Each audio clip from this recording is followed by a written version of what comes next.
Alors, parler des Congolais debout, mais permet d'abord de fixer le contexte de la vie politique nationale et faire les parallélismes entre la rencontre des Chantilly, qui a été la rencontre de toutes les forces vives nationales, et Genval, qui était la rencontre aussi de l'opposition avec quelques forces de la société civile.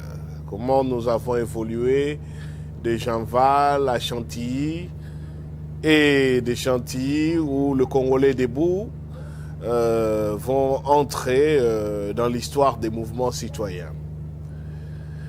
D'abord, il faut dire que dès 2015, quand la fracture entre les G7 et sa famille politique, donc l'Alliance pour la majorité présidentielle du président Joseph Kabila, quand la rupture est claire et nette avec des échanges épistolaires qui passent par les réseaux sociaux, il y a surtout la révision ou le projet de conditionner la tenue des élections attendues en 2016, fin mandat du président Kabila. Donc ce projet de conditionner la tenue des élections à un recensement général. Ce qui va amener les émeutes, quasiment une insurrection de 3, 4 à 5 jours à Kinshasa, et situation qui va s'achever grâce au discours très sage du président du Sénat de l'époque, Léon Kengo Adondo. Dans ce moment-là, que ce soit l'UNC dans l'opposition, le G7 et une frange de la jeunesse de l'UDPS qui n'accepte pas du tout d'être embrigadée dans les négociations que les partis est en train de mener à Ibiza notamment et dans d'autres cités balnéaires luxueuses en Europe. Mais en ce moment-là émergent des mouvements citoyens dont Lucha Filimbi, avec certains de leurs membres, surtout pour Filimbi, Floribert Anzoloni, exilé dès le départ, Kaliki Akwama, je pense aussi, lorsqu'ils ont tenté de tenir l'une de leurs premières réunions à Djili Sainte-Thérèse. Le jeune de Lucha comme Fred Baouma, Bienvenu Matumo, je crois aussi Victor Tessongo, vont se faire arrêter, juger, condamner, lourdement d'ailleurs, et emprisonner à Makala. Donc l'activisme est criminalisé, les régimes étouffent toutes les libertés, il est impossible de tenir des réunions politiques de toute façon. L'une des dernières au terrain Sainte-Thérèse d'Indjili est d'ailleurs sérieusement réprimée. C'était la réunion Constitution Bloc Cadena.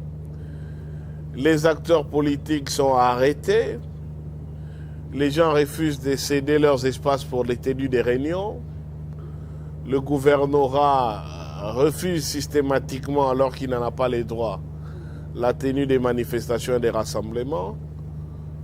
Pire, même les initiatives citoyennes de nettoyer les rues ou les caniveaux, ainsi que les marchés, sont réprimés. Donc c'est pour dire qu'il est impossible d'avoir une quelconque activité à Kinshasa. Dans les provinces, n'en parlons même pas. Donc, face à l'imminence de la fin du mandat du président Joseph Kabila, il faut reconnaître que l'opposition est en ordre dispersé et étouffée en même temps. Alors que la famille politique du président Kabila est dans un bloc discipliné,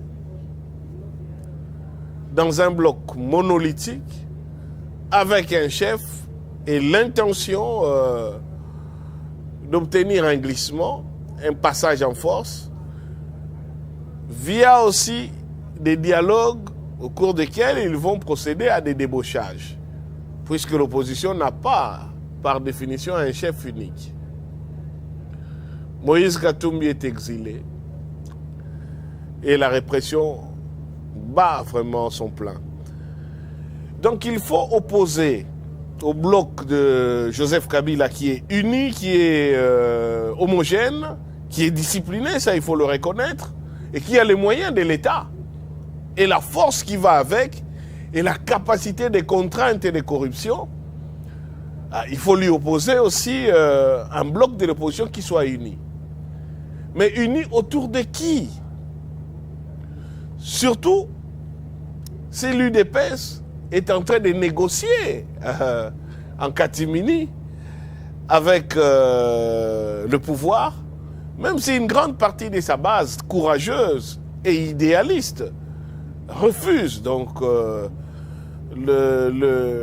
tout cas, l'alliage ou la fusion ne tient pas trop.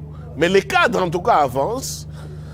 Et certainement, ça ne se fait pas à l'insu d'Étienne Tshisekedi. C'est Moïse Katumbi qui va réussir ce tour de force. Depuis l'exil, avec l'entremise de son frère aîné Raphaël Katebe Katoto, qui a des entrées chez Étienne Tshisekedi, Moïse Katumbi parvient à arracher Étienne Tshisekedi du groupe de ceux qui sont en train, et l'expression devient consacrée, de dealer avec le pouvoir. Et le rassure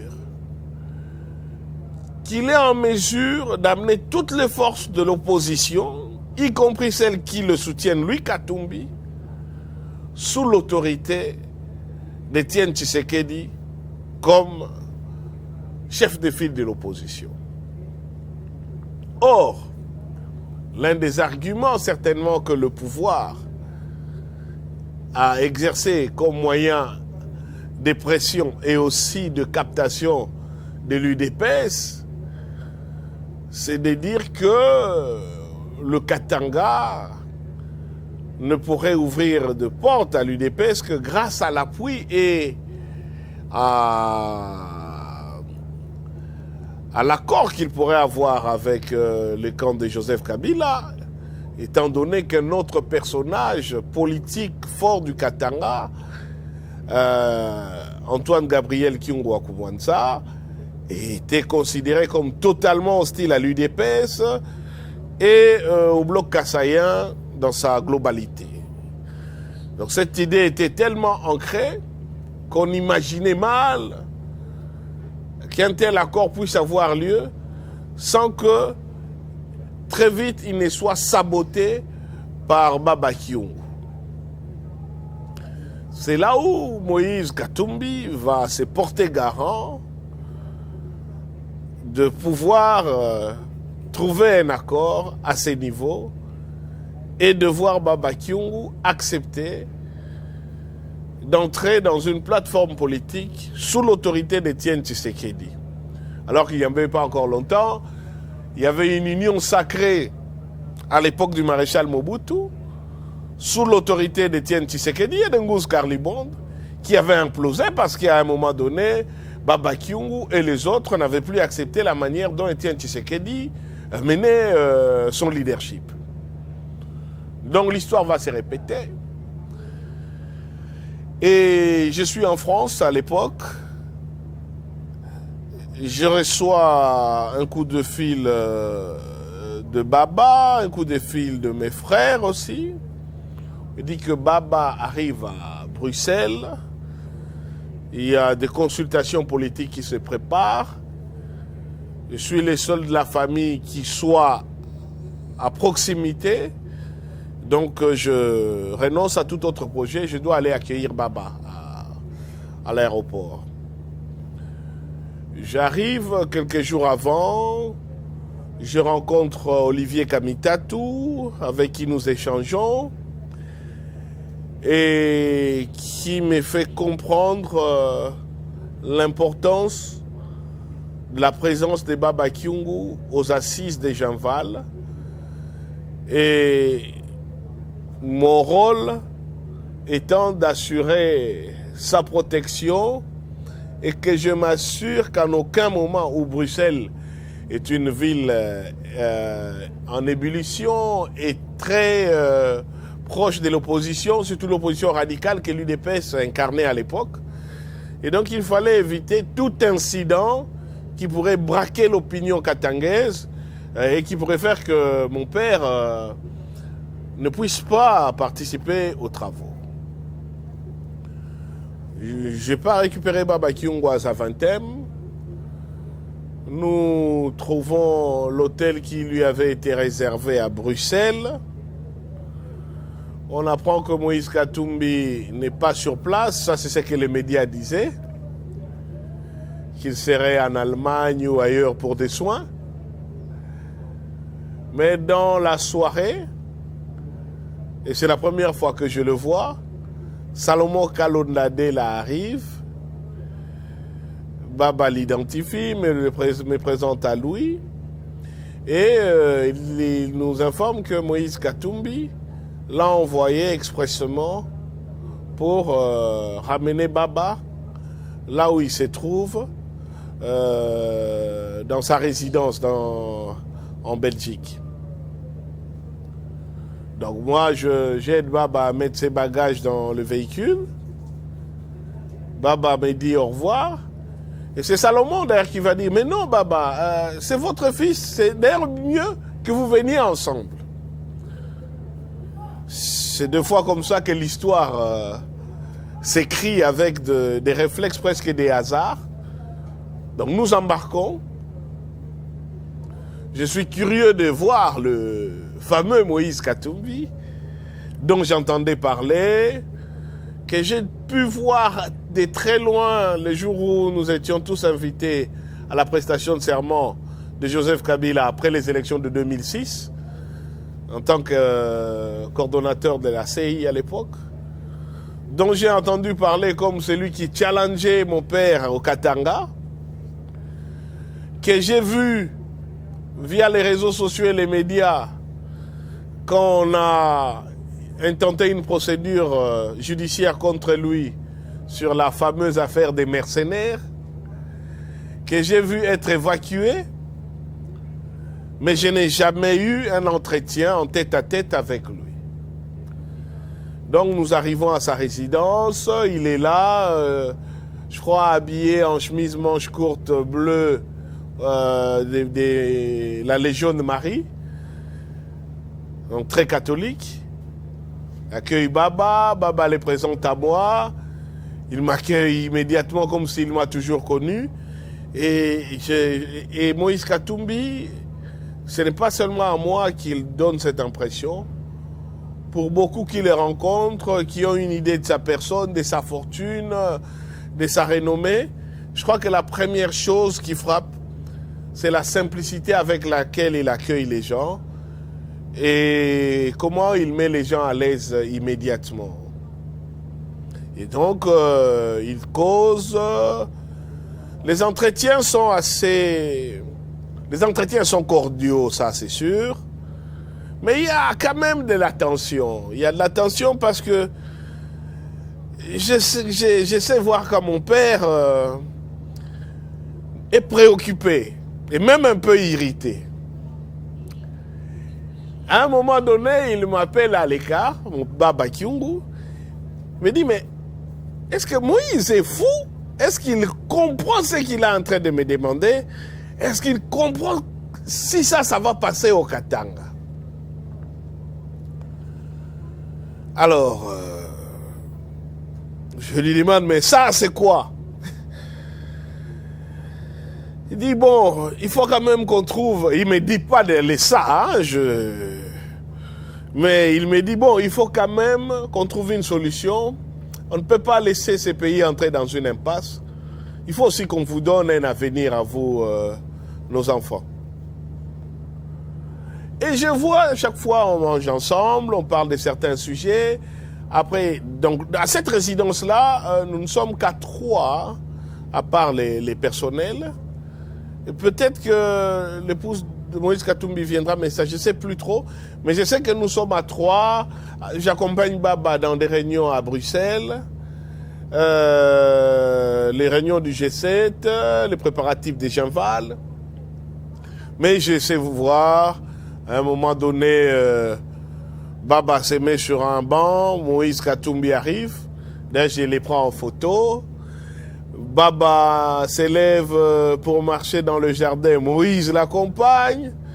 Et ce que je saurai plus tard, c'est que, ça c'est Moïse Katumbi qui va me raconter plus tard, qu'une nuit pendant que je dormais, bon lui il prétend que j'ai ronflé, mais je ne sais pas si j'ai ronflé aussi fort, mais c'est alors qu'il a pu avoir l'accord de Baba sur le fait d'accepter de mettre toute l'opposition sous l'autorité d'Étienne Tshisekedi. Baba accepte en lui disant attention, un jour peut-être ces gens te cracheront dessus. Mais comme tu l'as dit, je vais convaincre Pierre Lumbi, je vais convaincre Charles Mwando, je vais convaincre José Ndundo, qui sont les aînés, les seniors du G7, et ça va. Parce que de toute façon, vraiment le point de blocage aurait été les désaccords entre Kyungwa Mwanza et Etienne Tshisekedi. S'il n'y avait pas un accord, il n'y avait pas du tout des Genval. Et nous aurons 3 séquences que je vais vous raconter rapidement.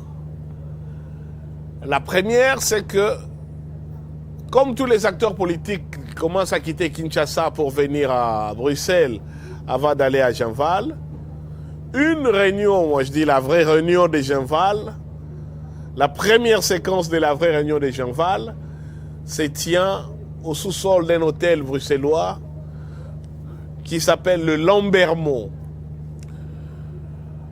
J'ai tendance à dire qu'à l'hôtel Lambermont, dans ces sous-sols-là, l'ange qui donne le pouvoir en République démocratique du Congo était passé ces jours-là.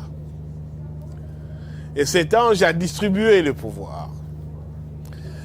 Pourquoi je l'ai dit? Parce que lors de cette réunion, il en est sorti. Bon, pas ces jours-là, mais les participants à cette réunion, ou des participants à cette réunion, sont sortis. Un président de la République, 2 premiers ministres, un ministre de l'Intérieur, un ministre des Affaires étrangères, des ambassadeurs, des conseillers, des chefs d'État, et puis nous autres qui attendons notre tour.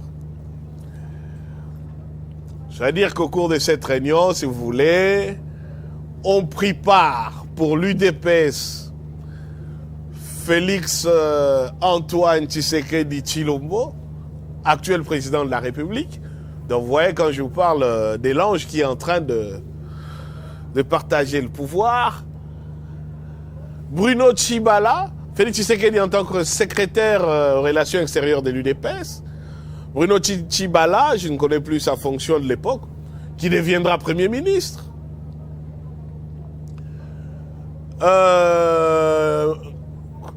Le ministre Kankonde, j'ai oublié son prénom, qui sera VPM d'ailleurs, ministre de l'Intérieur, donc je vous dis déjà du côté de l'UDPS, l'abbé Théo Tshilumba, qui deviendra, et qui est toujours conseiller spécial, je crois, du chef de l'État sur les questions socio-culturelles et religieuses.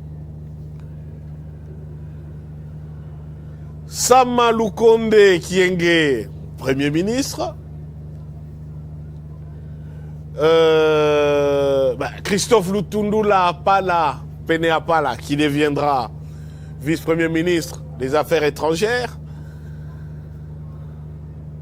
Est-ce que tous ceux qui ont eu le pouvoir, Dani Banzamaloba, voilà. Bon, évidemment, Baba Kyungu, José Ndundo Bononge,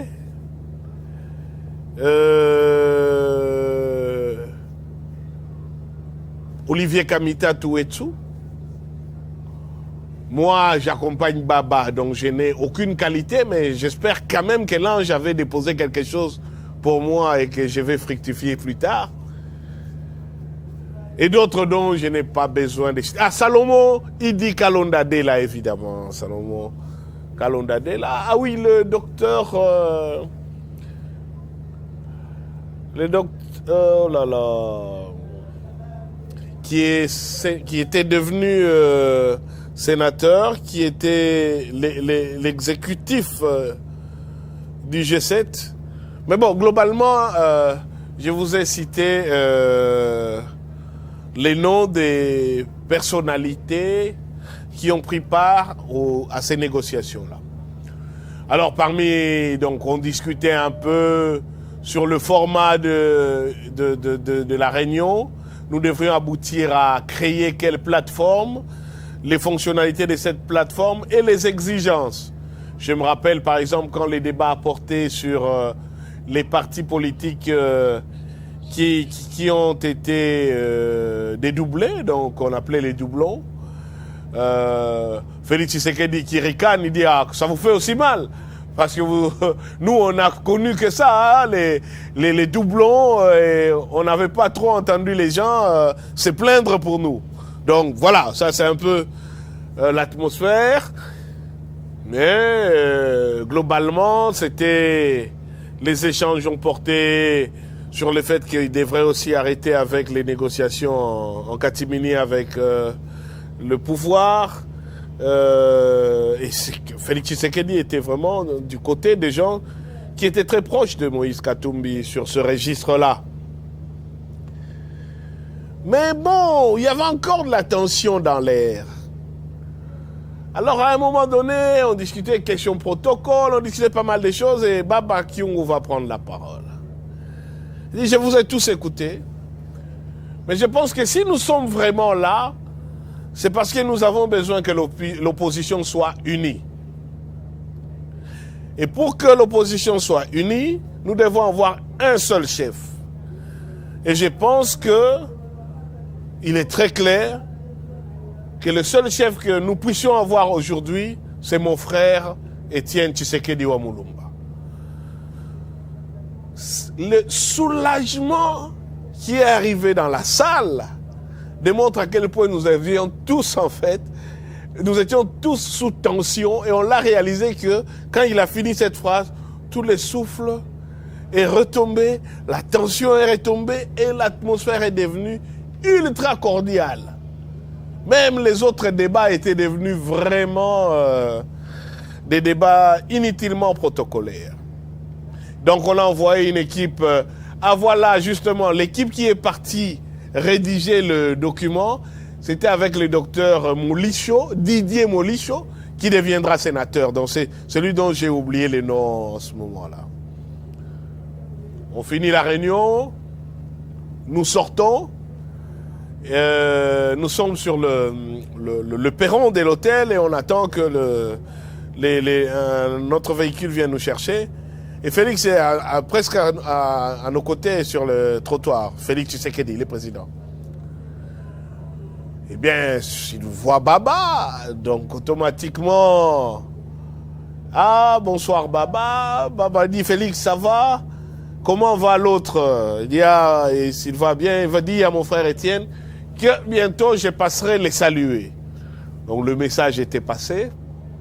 Nous avons pris notre véhicule. Nous sommes rentrés, voir Moïse Katumbi très radieux. Et Raphaël Katebe Katoto, son frère, va appeler Baba. Je crois que c'est... Oui, Baba, mais bon, je prends aussi l'appel. Pour nous fixer rendez-vous, je crois, soit le lendemain ou dans les 48 heures qui ont suivi, à l'hôtel Montgomery à Bruxelles. Cet hôtel est connu depuis le temps comme les bastions des cadres de l'UDPS. En tout cas. Donc nous partons, Baba et moi, nous arrivons, nous entrons et nous nous retrouvons dans une pièce isolée, des salles de réunion privées dans les hôtels. Quelques temps après, donc là nous sommes avec Raphaël Katebe Katoto, on nous annonce l'arrivée d'Étienne Tshisekedi. Quand nous venions en route, je savais évidemment qu'on partait voir Étienne Tshisekedi. J'en discutais avec Baba qui me racontait leurs souvenirs des 13 parlementaires, comment des fois, quand ils étaient condamnés à mort, et qu'ils discutaient sur la manière la plus rapide de mourir, surtout quand on est pendu. Ils discutaient, je crois, avec un autre qui était médecin pour dire s'il fallait retenir le souffle ou bien il fallait se laisser aller. C'était des moments assez pénibles. Il me raconte aussi, par exemple, que quand ils étaient à la cité de l'OUA et que Maman Marthe devra amener la nourriture d'Étienne Tshisekedi, et qu'une fois elle est venue, je crois, en retard, et qu'il fallait donner les médicaments d'Étienne Tshisekedi à l'avocat général Angeleta, je crois. Angelete, plutôt. Je vais vous dire pourquoi je me trompe entre Angelete et Angeleta. Parce que donc ils ont laissé les médicaments et Maman Marthe est partie. Et puis Maman Marthe rappelle quand même que peut-être les magistrats vont oublier de donner le médicament. Donc elle crie là dans la rue, Angeleta, Angeleta, Kubusana, Kisi ya Etienne Ate, pour Etienne Azalakanaguta. Alors Baba me raconte maintenant dans la salle comment ils rigolaient tous quand ils ont entendu Maman Marthe crier comme ça. Il disait aussi que dans leur emprisonnement, ils préféraient de loin, lorsqu'ils avaient des gardiens qui étaient du Kasaï, donc des militaires du Kasaï, cela était très rigoureux parce qu'ils avaient peur qu'on les considère comme trop proches de l'UDPS. Et donc quand ils avaient au moins des militaires de l'Équateur, les choses se passaient plus facilement. Parce que c'est par exemple eux qui venaient leur dire Mukonzi balobi wa bomabino lisusu te ba otinda bino kaka la bazamba pour na meeting de Wouti ba bomabino te. Donc voilà un peu ce qu'ils avaient vécu. Et donc j'étais curieux moi de voir comment ces deux géants, lorsqu'ils allaient se voir, comment ils allaient se comporter. Ils ont été séparés politiquement. Il y a eu même des questions d'affrontement intercommunautaires liées à leur prise de position politique. Et donc, depuis, ils ne s'étaient plus parlé. Même à Sun City, ils ne s'étaient pas adressé la parole. Donc, là, j'étais vraiment curieux de voir. J'étais conscient qu'une histoire était en train de se dérouler, les événements étaient importants, et j'avais une grande chance d'être présent et témoin de cela. Et donc, quand on annonce l'entrée d'Étienne Tshisekedi, il arrive, nous sommes déjà dans la salle, nous sommes assis, on ouvre la porte, Étienne Tshisekedi arrive, il marchait très lentement, appuyé sur la BTO. Et Baba s'élève. Étienne Tshisekedi les regarde, il dit, Gabi, comment ça va? Il dit, Étienne, comment tu es en forme? Et je n'ai pas l'impression que ces gens ne s'étaient plus parlé depuis des années. C'est comme s'ils venaient de se voir il y a une semaine. Et Baba me présente, je te présente mon fils, Maître Hervé, il dit, Gabi, tu as des caillards maintenant. Donc, vraiment, c'est cette conversation-là. Et puis après, il s'asseye et je sens que c'est dangereux de se limiter là. Parce que Baba nous demande maintenant de sortir. Je leur dis non, s'il vous plaît, est-ce que je peux vous prendre en photo au moment de la poignée de main? Parce que vous comprenez qu'avant je ne pouvais pas le faire, c'était indiscret. Mais là, la glace était brisée. Tout le monde savait à qui il avait affaire. Donc j'ai demandé si je pouvais prendre la photo. Ils ont accepté. Donc ils se sont... Donc en fait, quand vous voyez la photo de la poignée de main, ce n'est pas vraiment la première poignée de main. Mais c'est une poignée de main que je demande à nouveau pour l'histoire. Et je prends la photo. Ils sourient. D'abord, ils étaient graves. Je leur ai dit, mais s'il vous plaît, vous pouvez quand même sourire. C'est important, c'est pour l'histoire. Ils sourient. Et voilà, ce n'est pas rien quand même d'arracher les sourires au Sphinx. Hein. Ça, je pense être l'un des rares à les lui avoir demandé et qu'il a réagi. C'était vraiment un moment privilégié que j'ai vécu et que j'ai partagé avec mon pays et le monde. Hein. Je l'ai pris en photo, j'ai posté immédiatement sur Twitter. Jeune Afrique m'a demandé s'il pouvait utiliser la photo. J'ai dit, vous pouvez, c'était une photo pour l'histoire. Peut-être que si j'avais fait breveter la photo, je serais millionnaire aujourd'hui. Parce qu'on m'a dit, beaucoup l'ont imprimé, l'ont porté au Katanga. Mais ici, le régime a dit que c'était un fake, c'était un montage. Donc, nous entrons dans la troisième séquence, Genval proprement dite. Avec la poignée des mains Baba Kyungu et Etienne Tshisekedi, que d'aucuns disent être un fake, etc., Genval prend une autre dimension. Et les gens viennent de partout pour pouvoir y assister.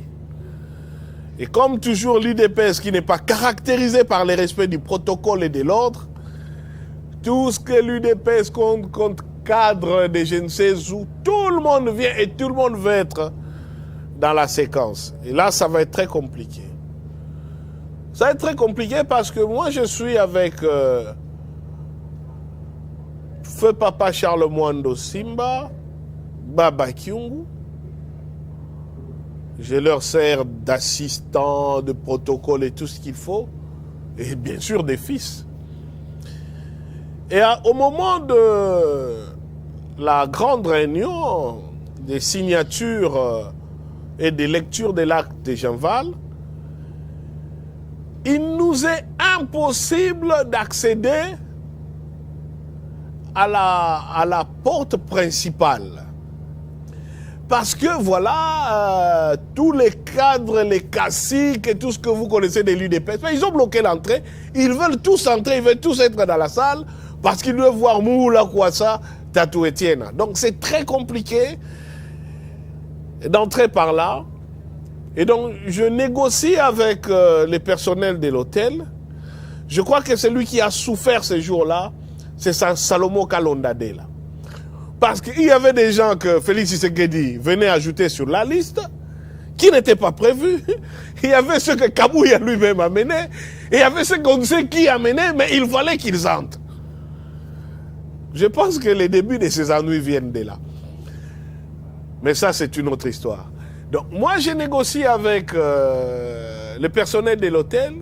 Donc, nous prenons un monte-charge qui sert, comme vous voyez, à faire amener des provisions qui nous monte jusqu'au comble de l'hôtel où se tenait d'ailleurs la grande salle de conférence. Donc nous entrons en fait comme si nous entrons dans une scène par les coulisses, alors que nous aurions dû entrer par la grande salle. Et qu'est-ce qui se passe là? Comme il était prévu, au regard de l'état de santé d'Etienne Tshisekedi, qu'il devait seulement entrer et saluer ceux qui étaient en fait, les tables étaient en U. Donc, il y avait les grands U qui contournaient toute la salle et les petits U qui étaient juste près du fauteuil d'Etienne Tshisekedi qu'il devait occuper. Mais comme toujours, les gens aiment jouer la visibilité, ils sont déjà d'autres forces politiques ont occupé l'espace. Et donc le G7, ne cachons pas les choses, c'est le G7 et donc Moïse Katumbi qui avait intégralement financé Genval, se retrouve même sans avoir des chaises dans sa propre maison. Peu importe. Quand moi j'ai fait entrer Baba Kyungu et Papa Mwando Simba, Charles, c'est vraiment par derrière, nous contournons les caméras et tout. Ils se mettent à la dernière rangée. L'une des rares fois où je vois l'une des personnes dont je connais les calmes, les flegmes et les pragmatismes, donc Olivier Kamitatu, en colère. Il s'indigne de la manière dont les G7 est traité, et avec raison. Et Baba lui dit, oh, Olivier, ne t'en fais pas, je connais l'UDPS. L'UDPS a toujours été désordonné. J'en suis cofondateur. Finissons ce qu'on est juste venu faire ici, ça ira. Et en ce moment, Bruno Tshibala se rend compte de l'indélicatesse diplomatique dans laquelle on se retrouve. Pour deux raisons. D'abord, les U là sont occupés par les autres forces politiques. Tous les G7 est derrière, alors que les U auraient dû être occupés par les G7. La deuxième chose est que, comme beaucoup doutaient de la poignée des mains entre Baba Kyungu et Etienne Tshisekedi, au moins cette poignée des mains allait avoir lieu urbi et orbi, devant tout le monde, mais l'état de santé de Papa Etienne ne permettait pas qu'on commence encore à les faire circuler dans toute la salle pour les fatiguer. Donc il valait mieux qu'ils viennent saluer au plus proche. Donc je crois que c'est ce qui amène Bruno Tshibala à venir. Mais il rencontre Olivier Kamita Toufirax qui lui dit, messieurs, alors il demande, est-ce que on peut même pas prendre un ou deux d'entre vous pour qu'on amène à la petite table? Là, il y a Mwando Simba, l'ambassadeur Dani Banza Maloba, il y a Baba Kyungu, José Ndundo Bonongue, mais c'est Olivier Kamita qui parle et qui tourne. Il dit, messieurs, nous sommes les G7. Qu'est-ce que vous n'avez pas compris à 7? Ou vous prenez tout le monde ou vous ne prenez personne. Et de toute façon, on ne bouge plus d'ici. Donc Tshibala sent que c'est chaud. Il rentre. C'est comme ça que, malheureusement ou heureusement, devant saluer Baba Kyungu, on est obligé d'amener Papa Etienne Tshisekedi à nouveau à faire le tour de la salle jusqu'au moment où, effectivement, quand il approche des Baba Kyungu, on attend les you-you et tout ce qu'il faut, les cris anti-louba, les moula, quoi ça, tout ce qui va devenir les moukwantombolo aujourd'hui, mais bref, le bon folklore, et la poignée des mains est scellée, applaudissements, tout le monde est certain qu'effectivement la réconciliation a eu lieu. Donc voilà comment, autour de l'opposition, sous la houlette d'Etienne Tshisekedi au Mulumba, se crée le RASOP, grâce aussi à la poignée des mains fraternelles entre Baba Kyungu et Etienne Tshisekedi, sous les auspices de Moïse Katumbi et de son frère Raphaël Katebe Katoto. Ce qui va amener à des réunions à Kin, ce qui va nous mener à accompagner Baba Kyungu à Limete. Et je peux à la rigueur vous raconter la dernière entrevue entre les deux. Parce qu'à la première, il y a Baba Kyungu, Papa Etienne, Maman Marthe. Ils parlent de l'évolution de la tension au pays et les parallélismes entre Mobutu qui avait dû fuir à Kawele et Joseph Kabila qui s'est caché soit à Kisangakati ou à Kashamata. La pression ne faisait que monter, donc ils rigolaient un peu sur leur parcours. Mais d'ailleurs, quand Baba a rencontré Papa Etienne Tshisekedi, après je lui ai demandé quelles étaient ses impressions.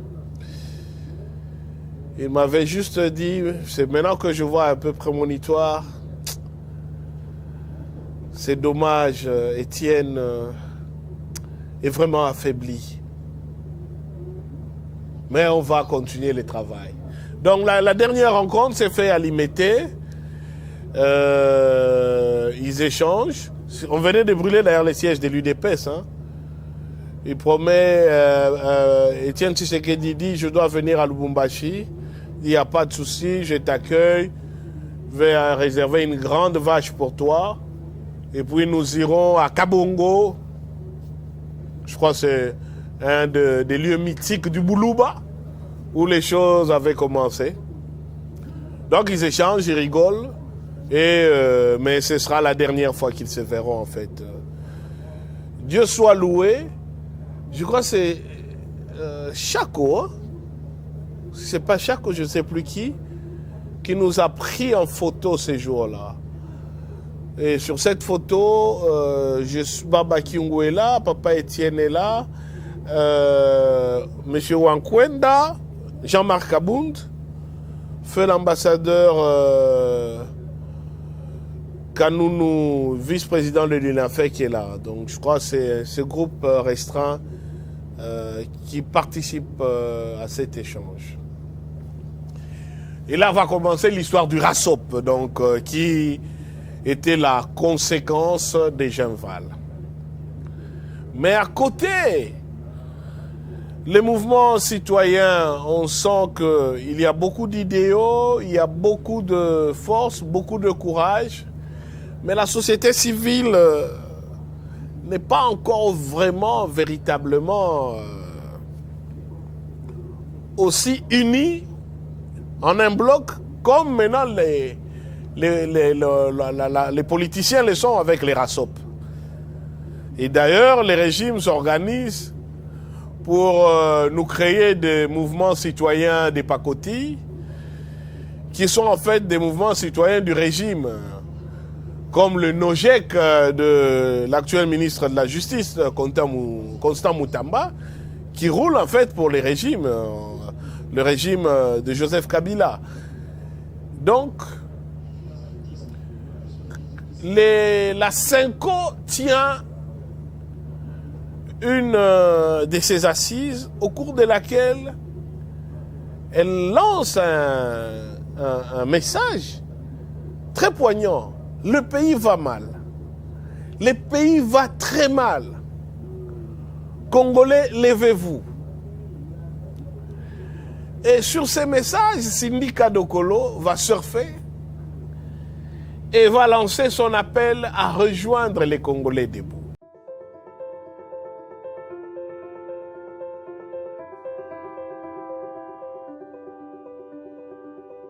À l'heure où la RDC est à genoux,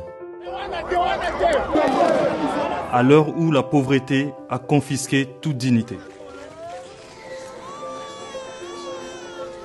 à l'heure où on pille, tue et viole tous les jours en toute impunité. Well, we've seen similar scenes all around the city. People are out in the streets shouting Kabila out. À l'heure où le mot justice, droits de l'homme, démocratie et état des droits ont perdu tout leur sens. à l'heure où les pouvoirs nous violent notre constitution. Les élections doivent être convoquées. Des Congolais ont décidé de dire stop. Stop. Stop. Stop. Stop. Stop. Je ne suis pas une victime, je ne suis pas à genoux. J'ai le front dressé, je suis un Congolais debout. Debout. Debout. Debout. Si comme nous, vous pensez que la RDC souffre d'avoir été trahie par ses dirigeants. Si comme nous, vous pensez que le pouvoir est en train de se maintenir en violation de la Constitution. Si comme nous, vous pensez que le Congo mérite mieux. Si comme nous, vous pensez que l'alternance doit se faire en 2017 et que la responsabilité citoyenne doit s'imposer à la violence d'État. Alors, rejoignez notre grand mouvement citoyen. Devenez un Congolais debout. Quel que soit votre parti politique, quelle que soit votre conviction religieuse, quel que soit votre lieu de résidence, parce que tous ensemble, nous pouvons sauver la RDC en 2017 et ramener la paix, la stabilité et la légitimité dans le respect de nos lois. Nazar Congolais debout. Je suis un Congolais debout. Je suis une Congolaise debout. Congolais Mouimane. Je suis un Congolais debout. Je suis une Congolaise debout. Je suis un Congolais debout. Je suis un Congolais debout. Nazar Congolais, il y a côté les mains. Debout Congolais. Je suis un Congolais debout. Je suis un Congolais debout. Et toi? Rejoignez-nous sur lescongolaisdebout.com.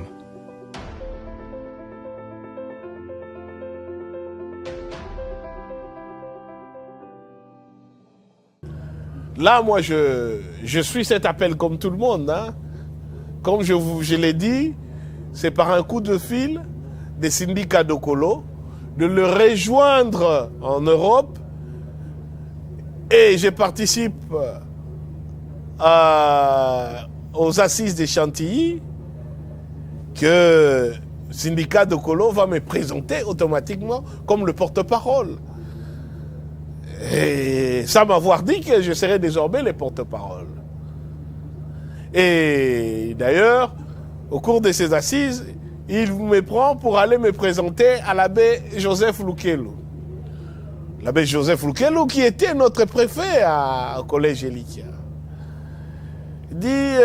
Qui a été, je crois, aussi une sorte de tuteur spirituel pour syndicat. En tout cas, il l'était pour nous, le Congolais debout. Il appelait des fois Jeff, je voulais te présenter Maître Hervé. Il dit, mais syndicat, depuis quand tu peux présenter un fils à son père? Donc les hasards dans la vie, ça n'existe pas. Voilà comment la boucle était tournée. Je me suis dit, mais si j'avais été un élève turbulent, insolent, qui n'avait pas respecté son abbé préfet, mais dans quelle situation embarrassante j'allais me retrouver là? Peut-être c'est le moment aussi de saluer à Elikia, un autre professeur qui nous a formés, surtout pour la culture générale, et qui avait vraiment confiance en nous, surtout pour l'équipe des génies en herbe, le professeur Loussagilas Tundu, qu'on appelait tous Docteur Lous, un géant du collège Elikia, et vraiment pour qui j'ai beaucoup de déférence et de reconnaissance. Bon, puisqu'on est sur les registres de se rappeler de ceux avec qui on a eu un parcours, à Genval, je rencontre aussi un député qui est aussi mon confrère, mais qui est aussi un ami avec qui on a fait l'université ensemble, Maître Albert Fabrice Puela, qui d'ailleurs finira ministre des Droits humains, élu à répétition de la ville de Matadi, avec qui nous avons fait l'université Congo, mais surtout avec qui nous partageons la même passion du théâtre, et on a fait une pièce ensemble, Les Voyages de Monsieur Périchon. Et nous avons toujours l'habitude de nous saluer avec un passage de cette pièce, la main avant la bataille et la main après la bataille. Donc effectivement, il faut aussi mobiliser la société civile. Et c'est l'époque des mouvements citoyens. Des jeunes courageux, ils ne sont pas nombreux, ils manifestent au siège des institutions, ils se font arrêter, maltraiter, bastonner, voire emprisonner, mais dès qu'ils sortent, ils recommencent ou d'autres prennent le relais. Un courage inouï. Mais ça ne suffit pas pour renverser un régime d'oppression. Mais en tout cas, en termes de mobilisation et d'attraction, Lucha a été à la hauteur. Je me rappelle que Joseph Kabila, qui les reçoit à Goma, leur aurait dit, si j'avais été à cette époque, c'est sûr que j'aurais été de Lucha. Donc chapeau bas à mes amis de Lucha, avec qui on n'avait pas toujours les mêmes points de vue, mais on avait au moins les mêmes objectifs. Quelle est notre particularité à nous, les Congolais debout? La société civile s'organise avec des ONG des droits de l'homme, la plupart étaient proches de l'UDPS, d'où leur difficulté à aujourd'hui attaquer les régimes Tshisekedi, malgré ses dérives, malgré les violations graves des droits de l'homme que ces régimes commettent, qui sont pires même que ceux qui étaient commis sous Kabila, parce que c'est une trahison de notre combat commun.